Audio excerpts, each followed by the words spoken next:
Coletivo Matracando Arte apresenta Lembranças de Outrora. Texto de Maria Cláudia Costa.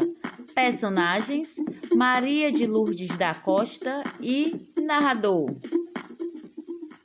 Uma mudança definitiva, dolorida, cansada, cheia de saudades, lotada de recordações, teimosa de se realizar em cada gesto que podia ser o simples último corte de cabelo dali. Ou dormir sobre o pano verde do cassino que já não mantinha mais seus jogadores.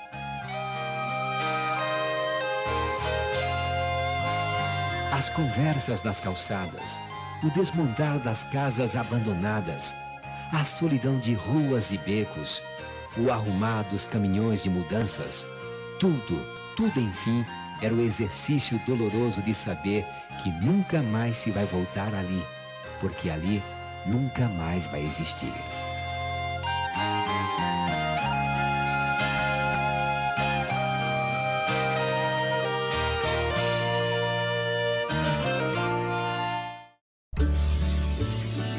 É sempre no mesmo horário, por volta das 15 horas, pois essa é a hora de ir à padaria comprar o pão, para a merenda da tarde. Quem passa em frente às casas nesse horário, sente o cheiro do café novinho que está sendo feito. Como de costume, Dona Maria senta-se e espera que tragam sua merenda. Depois que acaba o café, ela pega o pacote de fumo e começa a mascar. Costume antigo, que não faz bem à saúde, mas ela diz que é muito tarde para parar agora. Contudo, sua permanência na frente de casa todos os dias faz muito bem, porque não falta gente para conversar. Uma pessoa passa e pergunta como anda a vida, outro fala de algum caso ocorrido consigo, ainda outro fofoca de algo ocorrido com a filha de alguém, e assim a doce senhora vai se situando da vida daquele lugar que ela não reconhece como seu. O costume diário vem de longe, tanto dos anos vividos, como do lugar ao qual outrora pertenceu, mas atualmente não pertence mais. E é nesse clima de recordação que a todo instante, nas conversas que vão e vêm, ela narra suas histórias sobre o lugar que habita seu coração e dilacera o seu ser, por saber que nele nunca mais pisará. Eu nasci em Jaguaribara, muito antes dela receber esse nome.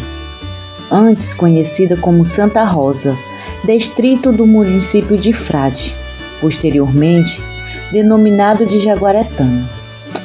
Já com o seu nome atual, em 1957, foi promovido ao município. Eu contava 37 anos nessa época. Parte da minha família tomou para si aquelas terras como lugar de fixar raízes, como os meus bisavós, avós e pais. Enquanto os outros nasceram ali, irmãos, filhos, netos e bisnetos. Percorri um caminho, um grande caminho.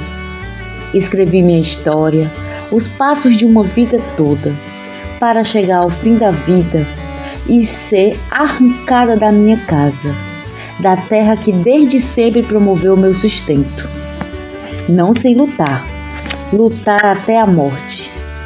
Fiz o que pude, mas quem dá ouvidos a uma velha histérica que só queria que os outros entendessem que ali não era só uma cidade, mas o lugar em que nasci, cresci e sonhei, casei e parei. Foi onde enterrei meus mortos. Fiz os rituais fúnebres, que casei meus filhos e fiz nascer meus netos. Aí o infeliz da Costa Oca vem lá dos cafundós do Judas, tirar o que é nosso, o nosso sossego, a nossa paz. Não tinha como aceitar isso calada. Nunca aceitaria isso calada, de jeito nenhum. Assim, Dona Maria vai emendando as lembranças em narrativas que vai contando a quem chega e se faz demorar um pouco. Muitos vêm sentar-se junto dela, justamente para ouvi-la, pois seu saudosismo é contagiante e, através de suas memórias, os outros podiam também chorar suas tristezas. Jaguaribara, nome indígena, que significa moradores do Rio das Onças, lugar de cabra macho e mulheres ferozes, trabalhadoras e decididas.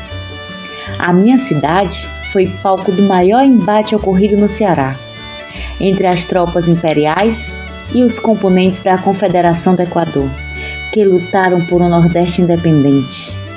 Por ocasião desse embate, realizado às margens do rio Jaguaribe, resultou na captura e assassinato de Tristão Gonçalves de Alencar Arepe, presidente da Confederação do Estado do Ceará. Anos depois, levantaram um monumento para ele, no seu último leito. Isso é só mais uma prova de que ser cearense é padecer sobre a terra e ser jaguaribarense é matar um leão por dia. A minha família fez pouso nesse lugar, sem um tostão no bolso, sem ter o que comer nem beber. Vinham de longe, buscando um lugar para se fixar. Quando chegaram a Jaguaribara, ainda no século XIX, meus avós estavam atrás de trabalho, em troca de comida, com uma reca de filhos, entre eles minha mãe, a caçula das mulheres. Eram 13 irmãos, 13, mas depois dela ainda vinham mais 2 meninos machos. E ela ali, eles ali encontraram uma alma caridosa que deu trabalho e abrigo para todos. O trabalho era de sol a sol, por longos, mais longos anos a fio, até que um dia o dono da terra cedeu um pedacinho dela para o meu avô, que pagaria com parte da produção, da colheita do que plantavam. E tudo começou a prosperar. E aquela terra passou a ter um significado muito caro para todos nós, pois era nossa casa, nosso sustento e o símbolo maior de luta e suor. Depois disso, a vida seguiu seu curso. Um homem sem passado é um homem sem história, sem vida, sem eira nem beira. Nem sempre foram flores. Por volta de 1930, aconteceu algo muito grave no estrangeiro. Alguma coisa caiu, não me recordo agora. Mas vi muitos fazendeiros ricos perderem tudo. Alguns até se mataram por não poder pagar as próprias dívidas. Porque homem de palavra não precisa de assinatura, não precisa de um papel para dizer que ele vai quitar suas dívidas. A palavra dada, basta. E por conta desse acontecimento, os filhos do dono da terra, que era da minha família, disse que teríamos que sair. Meus tios, junto com meu avô, disseram que não sairiam. Eu os via sempre armados, mas como era criança não entendia que tudo aquilo era em defesa do nosso lar. Nunca esqueci da cena do meu avô armado dizendo que só sairia dali morto. Foi nesse momento que entendi o valor que aquelas terras tinham para nós. Por vezes, ouvi disparos, mas ninguém morreu. E como viram que só sairíamos dali mortos, a contragosto deram o caso por encerrado. Depois disso, conseguimos comprar mais umas terrinhas, visto que a família só crescia. E minha mãe queria que ficássemos sempre juntos. Ela dizia, parece que escuto a voz dela nesse momento. Mesmo ela não tendo nascido em Jaguaribara, ela amava tanto aquela terra. E era lá que ela queria enterrar seu coração, para nunca mais sair dali. Se hoje viva fosse, teria morrido de desgosto.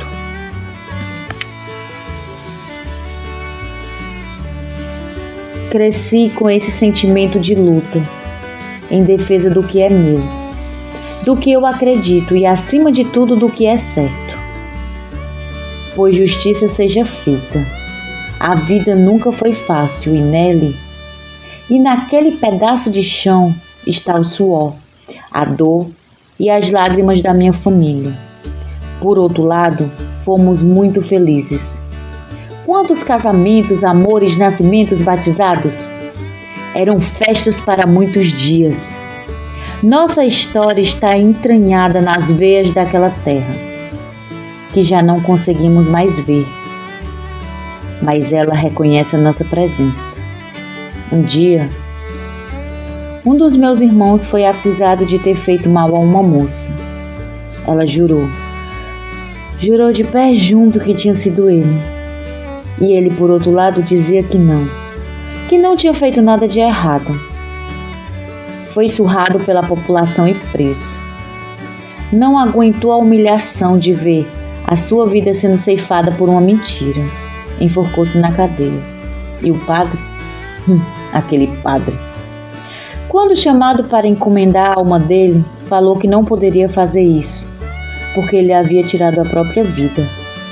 As mulheres da nossa família eram muito devotas e frequentávamos a igreja assiduamente. Sempre participávamos de tudo. Éramos liderança. Diante da recusa, puxei o couro. Se o padre não fizesse tudo como mandava o figurino, não contaria mais com a nossa ajuda. E para além disso, teria em nós inimigas mortais. Eu acho que ele não quis isso. E isso não seria um bom negócio para ele. Mas mesmo assim, o pároco ainda quis argumentar, mas não aguentou a pressão e cedeu. Passado a missa de 7º dia, a moça confessou que tudo não passara de uma mentira.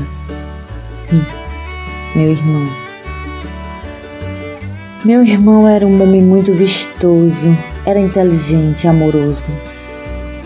Eu nunca vou esquecê-lo. Uma vida longa te permite ter histórias para dar, vender e trocar. Mas foi no ano de 1985 que a pior delas começou a ser escrita. Com a chegada das notícias que vinham de mansinho, devagarinho, o tempo começou a mudar, os ânimos a se alterar e meus olhos a nublar. Eu sabia que era grave, mas nunca imaginei que morreria em vida, que teria que deixar para trás o néctar da minha existência. A essa altura, Dona Maria já se encontrava com os olhos encharcados, pois os olhos dela nunca secaram, desde a mudança. Mas quando rememorava suas raízes, o choro era inevitável. As notícias eram cada vez mais assustadoras.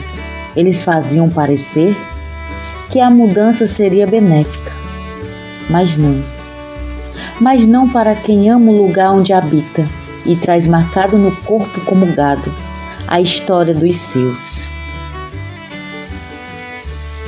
Ao fundo, escutamos algo como se fosse um carro de som anunciando as boas novas. Água, muita água está a caminho. Não sofreremos mais com a seca. Mas para tudo há um preço, e o nosso é deixar nossa terra, nossas casas, e mudar para uma cidade melhor, planejada, onde a vida será mais feliz. Não se preocupe, que isso ainda leva tempo, e até lá, sigamos com os nossos afazeres diários. Por ora, temos que saber que o governo vai construir aqui em Jaguaribara o maior reservatório hídrico do Brasil. Pensemos que essa mudança é para um bem maior. Era isso que eles queriam, que acreditássemos. A cidade ficou empolvorosa, opiniões divididas, ninguém sabia ao certo o que ia acontecer. Olá, meus caros ouvintes da Rádio Jaguaribara FM. Notícias fresquinhas para vocês. Fiquem sabendo, caros ouvintes, que moraremos na primeira cidade planejada do Ceará, a Nova Jaguaribara. Tudo lá será parecido como aqui. visto que a nova sede conta com as réplicas da antiga sede, sendo elas a Igreja Matriz e ainda a Igreja do Poço Comprido, antigo distrito do município. Em breve voltaremos com mais notícias. Réplica. Réplica não é a verdadeira. Muitos se deslumbraram com o que ouviam e se venderam por algo que de fato só existia na voz do homem do rádio. Notícias urgentes chegando agora na sua rádio Jaguaribara FM. O governo do estado está conduzindo a implementação da barragem do Castanhão, de modo a assegurar a justa compensação a todos os atingidos e, adicionalmente, a criar as condições para a participação destas nas oportunidades de negócio e progresso decorrente do empreendimento. Mais notícias em instantes. Tudo enganação.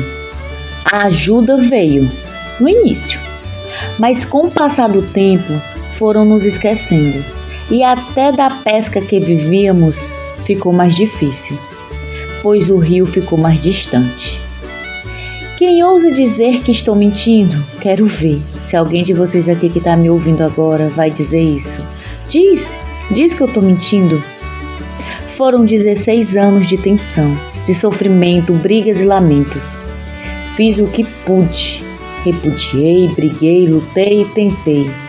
Tentei convencer a população de que não poderíamos permitir que nos tirássemos dali. Mas já estavam todos ludibriados. Nada do que eu dissesse adiantaria. Aos poucos, fui me tornando um voto vencido. Até quem me apoiava no começo soltou minha mão. Fiquei só, com minhas dores e lembranças. E esse martírio durou 16 anos. Então comecei a rogar a Deus, todos os dias, que me levasse antes da triste partida. Queria permanecer onde nasci, onde me criei. Mas era sina. Era sina chegar até aqui para desfiar o cancioneiro, o meu cancioneiro, através dos meus lamentos.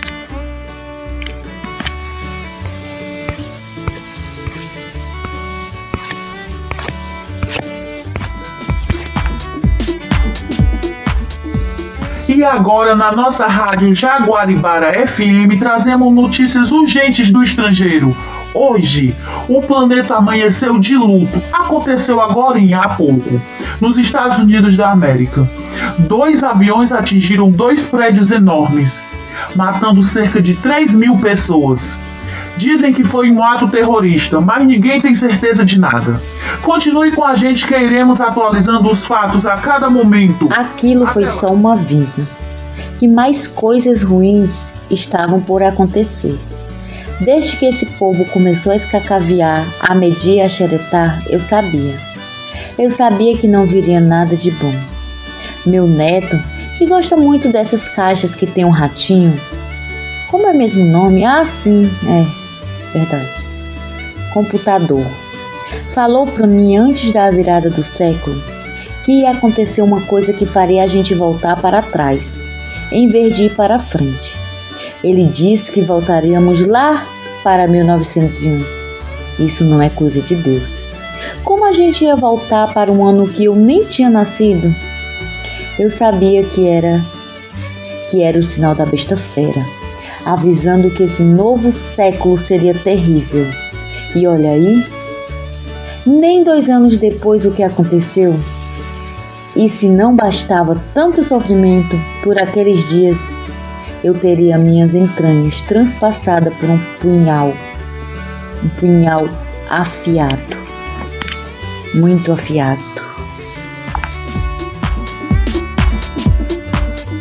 Meus caros ouvintes da Rádio Jaguaribara FM, é exatamente hoje, 25 de setembro de 2001, que os moradores da velha Jaguaribara passarão a residir na nova Jaguaribara. serão mais de 11 mil pessoas realocadas. E o que parecia apenas um sonho, hoje é algo real. Em pleno sertão cearense, sob um sol de 40 graus e cercado de caatinga, nasce a primeira cidade totalmente planejada do estado do Ceará. Mais informações em breve. Fiquem ligados aqui conosco na Rádio Jaguaribara FM. E foi assim que viemos parar aqui, contra a minha vontade. Com o tempo, fui perdendo o ânimo. Os anos foram passando e as forças para lutar foram se esvaindo. Agora só me resta recordar e contar meus causos para não esquecer e não deixar morrer. O lugar que acolheu minha família e me viu nascer, crescer e aprender a lutar. Lutar pelos meus ideais e por justiça. Para mim e para quem precisasse. Com a graça da velhice, vi o sertão virar mar. E todos aqueles que amei afundar nas águas do Castanhão, que prometeu suprir a falta de água e a seca que sempre assolou nosso sertão. E mesmo não acreditando nisso, tenho fé que tudo há de dar certo e que no fim nossa mudança não tenha sido em vão. Porém, só o tempo dirá quem tem razão. Mas para saber será preciso viver e esperar, coisa que não quero fazer, porque sei que será um segundo desgosto que terei. Saí de minha casa por uma causa justa. Como o homem como o rádio vive a noticiar, aquele homem lá do rádio. Mas só Deus e a Virgem Maria sabem como essa história há de acabar.